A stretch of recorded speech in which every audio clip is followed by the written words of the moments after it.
nous sommes les Marines et nous allons vous parler des huiles végétales et de leurs applications cosmétiques. Aujourd'hui, nous sommes devant l'huilerie Le Moulin d'Opio pour vous expliquer que sont les huiles végétales et comment les obtient-on. Les huiles végétales sont naturellement présentes dans les noyaux, les pépins, la pulpe ou les graines des végétaux. Elles sont fréquemment extraites par pression à froid. Les étapes d'extraction de cette technique sont le lavage à l'eau, le broyage, le malaxage, la décantation et enfin la centrifugation pour récolter la phase huileuse. Les huiles végétales obtenues ont des compositions différentes en fonction de leur nature. Elles sont principalement composées de triglycérides eux-mêmes formés par combinaison de 3 acides gras avec une molécule de glycérol. Un acide gras est un acide carboxylique lié à une chaîne aliphatique. Les acides gras naturels possèdent une chaîne carbonée de 4 à 36 atomes de carbone. On différencie deux types d'acides gras, les saturés et les insaturés. On appelle acides gras saturés les acides gras ne possédant aucune double liaison.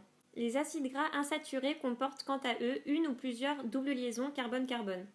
Les acides gras essentiels, dits oméga, comme par exemple l'acide linolénique, sont des acides gras insaturés non synthétisés par le corps humain.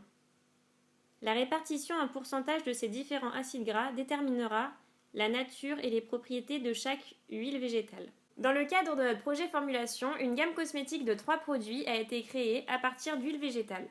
Une crème hydratante à base d'huile d'abricot, de grenade et de passion, une huile pour cheveux à base d'huile d'argan, de lin et de caméline, et un baume à lèvres.